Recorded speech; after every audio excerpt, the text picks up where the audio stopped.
News पर views में एक बार फिर से आपका स्वागत है। आज हम एक बहुत ही नए मैनेजमेंट से आपकी मुलाकात कराने जा रहे हैं। नए मैनेजमेंट में इसलिए कह रहा हूं क्योंकि ये वो कंपनी है जिसका आईपीओ कल खुलने जा रहा है। तो अभी तक आपने इनके बिजनेस प्लान्स के बारे में, कंपनी के बारे में जाना नहीं, देखा नहीं। तो पहले तो मैं नाम बता दूं, फ्यूजन माइक्रो फाइनेंस लिमिटेड, ये है वो कंपनी। इशू की डिटेल्स मैं बाद में दूंगा, पहले मैं आपको बता दूं कि कंपनी की डिटेल्स पहले ले लीजिए। ये शुरू हुई थी 1994 में एम्बियंस फिनकेप प्राइवेट लिमिटेड के नाम से। फिर उसके बाद 2003 में आरबीआई ने इनको एक एनबीएफसी के तौर पर रजिस्टर कर लिया। ज्यादातर ये है ना, पूरे ग्रामीण इलाकों में, देश भर में ग्रामीण इलाकों में ये लोन देने का काम करती है, छोटा छोटा लोन, और वो भी किसको? महिलाओं को विशेष तौर पर उनको देती है। और एयूएम के मामले में 30 जून 2022 में जो एनबीएफसी और माइक्रो फाइनेंस इंस्टीट्यूशन जो होती है ना, उनमें ये एयूएम के मामले में टॉप पर है। 19 से ज्यादा राज्यों में इनकी उपस्थिति है, 966 ब्रांच है, लगभग 9000 करोड़ से ज्यादा कर्मचारियों का बड़ा नेटवर्क है। पहले आईपीओ की डिटेल्स आपको बता दूं और उसके बाद में आपको टॉप मैनेजमेंट से मुलाकात करूंगा। कल खुलेगा आईपीओ, 4 तारीख को बंद होगा। कल यानी बुध, गुरु, शुक्र 3 दिन खुला रहेगा, इसी हफ्ते बंद हो जाएगा। 40 शेयरों के लॉट में आप अप्लाई कर सकते हैं और 350 से 368 रुपए का प्राइस बैंड है। तो अगर ऊपरी बैंड पर आप करें तो 368 रुपए के हिसाब से 14,720 रुपए आपको देने हैं पर लॉट। 504 करोड़ का ऑफर फॉर सेल है और फ्रेश इश्यू 600 करोड़ का, यानी कि कुल मिला के इश्यू साइज है 1100 करोड़, जिसमें 600 करोड़ कंपनी के पास जाएंगे। 3700 करोड़ का मार्केट कैप बनता है हायर बैंड पे इस कंपनी का।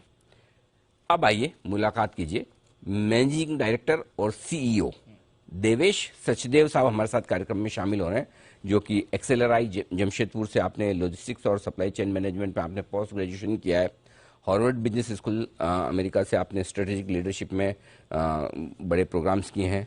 सर्विस सेक्टर इंडस्ट्रीज का आपका लंबा 26 साल से ज्यादा का गहरा अनुभव है और माइक्रो फाइनेंस इंस्टीट्यूशंस नेटवर्क के गवर्निंग बोर्ड के आप चेयरपर्सन भी हैं। ये सचदेव साहब का परिचय है। सर, बहुत बहुत स्वागत है आपका। धन्यवाद जी बिजनेस के लिए आपने समय दिया। और सबसे पहले आपको आज कल जो आपका आईपीओ खुलने वाला है उसके लिए सर हमारी बहुत बहुत शुभकामनाएं। Thank you. मैं बहुत बहुत आभारी हूं कि आपने मुझे यहाँ इनवाइट किया ताकि मैं आपसे और आपके व्यूअर से बात कर पाऊं। जी सर, वैसे तो देश में बहुत सारी माइक्रो फाइनेंस कंपनियां हैं, राइट, और कई सारी लिस्टेड भी हैं। आप अपनी कंपनी के बिजनेस मॉडल के बारे में बताएं कि यूनिक चीज क्या है, क्या खास बात है आपकी कंपनी में जब आप एकदम छोटे छोटे लोगों को लोन देते हैं, छोटी छोटी साइज के लोन देते हैं? हाँ, ये आपने अच्छा सवाल पूछा। तो देखिए, जैसे आपने भी बताया था अभी, सबसे बड़ा जो हमें लगता है कि हमने अलग से किया है, पहला हमने उत्तर भारत में अपने आप को एस्टेब्लिश किया है। आप देखिए कि हमने जब शुरू किया था अपना कंपनी, अपना माइक्रो फाइनेंस का वर्टिकल 2010 में, तो उस समय यूपी की पेनिट्रेशन 1% भी नहीं थी। हम आई थिंक उत्तर भारत की पहली कंपनी है जो लिस्ट होने जा रही है। हम इस समय पूरा डाइवर्सिफाइड है, 19 राज्यों में हम काम करते हैं, 370 डिस्ट्रिक्ट में हम काम करते हैं। किसी भी राज्य में 20% से ऊपर हमारा पोर्टफोलियो नहीं है, किसी भी डिस्ट्रिक्ट में हमारा 3% से बड़ा पोर्टफोलियो नहीं है। हमने जिस तरह से अपने आप को रूरल एमएफआई 93-94% जो है, हम ग्रामीण क्षेत्रों में ही काम करते हैं। तो ये जो हमने, और हम यंगेस्ट कंपनी है जो ये स्केल पहुंच पाई है। अगर मैं आपको बताऊं कि हम 2015-16 में 25 नंबर पे थे एज पर एयूएम, बट अब हमारा जो एयूएम है 7400 करोड़। हम इस समय नंबर 2 कंपनी है आफ्टर वन लिस्टेड कंपनी। दूसरा, जो हमारे कस्टमर बेस है 2.9 मिलियन, 29 लाख हमारे बोरोवर्स हैं, जो इस समय सेक्टर का सबसे बड़ा कस्टमर बेस है हमारा एज ऑफ जून।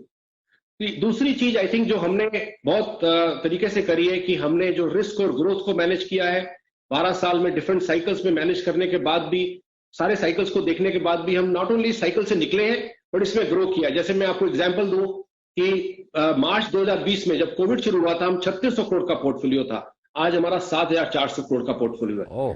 21-22 में हमने 6 लाख नए कस्टमर, 28% नए कस्टमर को हमने अपने साथ जोड़ा। अगर आप देखेंगे, सेक्टर उस समय या तो जूझ रहा था, अपना डीग्रोथ हो रहा था, या फ्लैट था।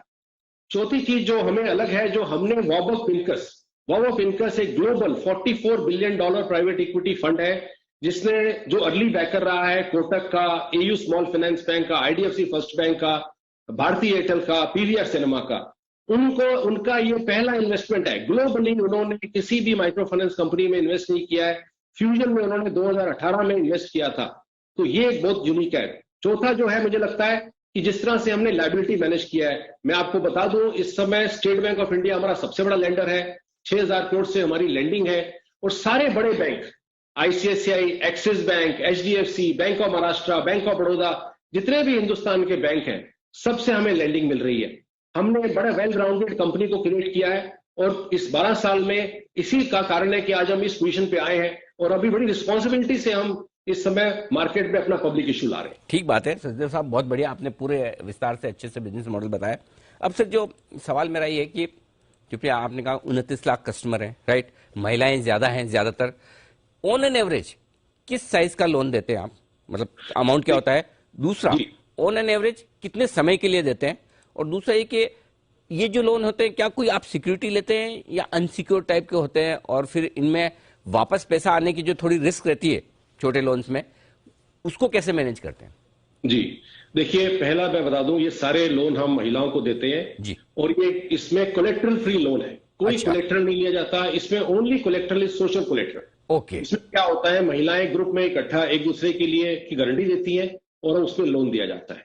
ये लोन उन छोटे माइक्रो एंटरप्राइजेस को, माइक्रो से भी माइक्रो एंटरप्राइज को दिया जाता है जो ग्रामीण क्षेत्रों में छोटा, या तो वो कोई गाय खरीद रही है, भैंस खरीद रही है, छोटा किराना शॉप चला रही है लेडी, या आप देखिए टेलरिंग का शॉप कर रही है। आप देखिए किसी भी आप विलेज में जाएंगे, एक सपोर्ट इंडस्ट्री चल रही होती है, अदर देन जो पीपल जो एग्रीकल्चर में डिपेंडेंट होते हैं, हम उन सबको सपोर्ट करते हैं।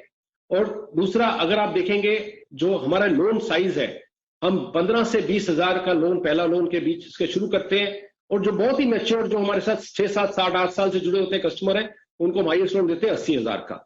अगर आप मेरा एवरेज आउटस्टैंडिंग देखेंगे, जैसे मैंने बताया 7,400 करोड़ का पोर्टफोलियो, 29 लाख कस्टमर, करीब करीब 25,000 मेरा एवरेज आउटस्टैंडिंग है कस्टमर के साथ।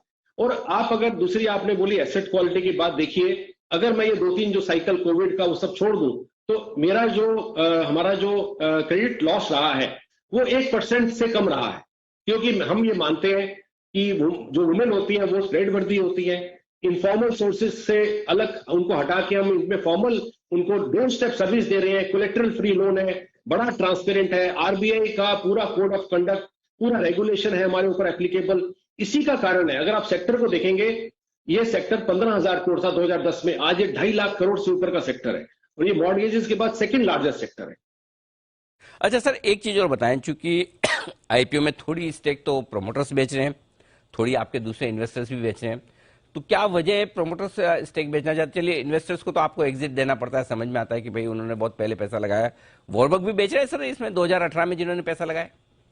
तो देखिए इसमें क्या है कि जो हमारे बड़े अर्ली इन्वेस्टर हैं, जो इको क्रेडिट और गावा जो हमारे साथ जुड़े थे 2014-15 में, वो कंप्लीट एग्जिट कर रहे हैं। मैं और मेरे साथ जो वॉरबर्ग, पिनकस और क्रिएशन जो कि प्रमोटर लॉक्ड इन है, हम लोग 3 साल के लिए लॉक्ड इन है। और इसमें जो वो बेच रहे हैं वो बहुत ही, अगर आप ओवरऑल देखेंगे कि जो मेरी और वॉरबर्ग और क्रिएशन की जो होल्डिंग है वो करीब करीब 85% है, वो उसके इस वैल्यूएशन के बाद और थोड़ा सा बेच रहे हैं, उसके बावजूद भी हमारी करीब करीब 68 से 70% होल्डिंग रहेगी। तो बहुत ही लिटिल बेच रहे हैं और लॉन्ग टर्म उनका इन्वेस्टमेंट है। अगर आप देखें क्रिएशन या वॉरबर्ग की बात करें, क्रिएशन हमारे साथ जुड़ा था जब हम 590 करोड़ का पोर्टफोलियो था, आज हम 7,400 करोड़ का पोर्टफोलियो है। वॉरबर्ग 2018 में जब हमारे से जुड़ा था, हम 2,000 करोड़ का पोर्टफोलियो था, आज हम यहां ग्रोथ कर गए, हम नंबर 2 है। तो आई थिंक इनका लॉन्ग टर्म व्यू है, हम सबका लॉन्ग टर्म व्यू है, इन्वेस्टर्स का भी लॉन्ग टर्म व्यू है, क्योंकि हमें लगता है कि हम और इसमें ग्रोथ कर सकते हैं और सस्टेनेबल रिटर्न देंगे।